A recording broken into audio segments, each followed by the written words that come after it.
Monster Energy has made the company's long-term investors monstrously rich over the past 20 years, and the stock has recently climbed to all-time highs. Does that mean that there could be more monstrous gains ahead, or could this beast of a stock eventually become tamed? These will become the questions that we address in today's Equity Empire Chart Analysis session.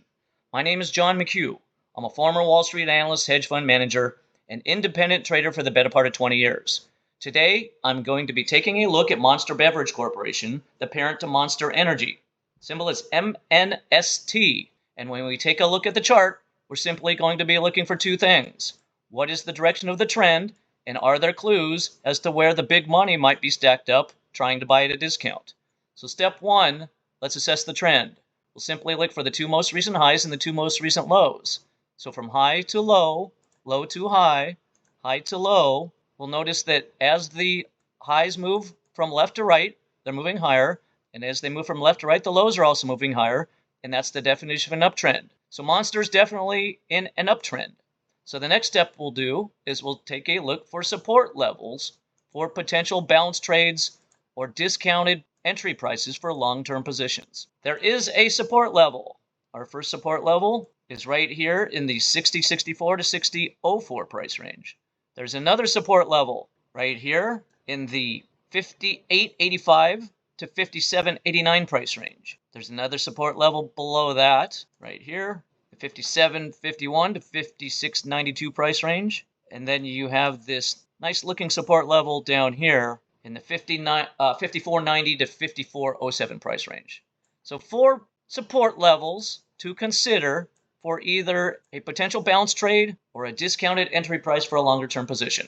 So the way you would construct a trade, if you're looking for one of those two, either a short-term balance trade or a discounted longer-term position entry, we would simply place a buy limit order. If we wanted to go for the first support level, that'd be the 60.64 price range. Protective stop just below that level. You can bring your target. Well, since there is no resistance, ideally we would bring our target to the first area of technical resistance, and there is none technically. So we could set our target anywhere, but I'll just set it at current price. That doesn't mean we'll be exiting there, but if we can get a pull back to that support level and bounce off that, this trade as constructed, as set up, would have a 3.94 to 1 reward to risk ratio.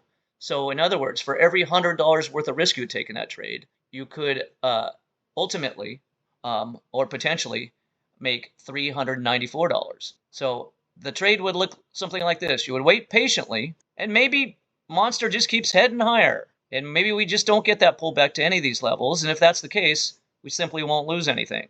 But ultimately, ideally, Monster would take a breather from its monstrous run, pull back to the 60-64 price range, bounce off that level, and then head back towards all-time highs. So that's one potential trade setup.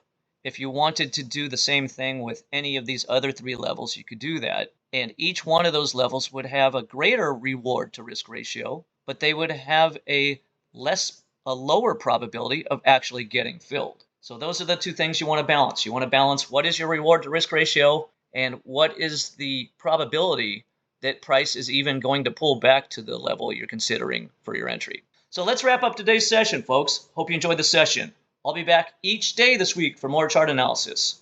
In the meantime, wish you the best in your trading and investing, and we'll see you soon.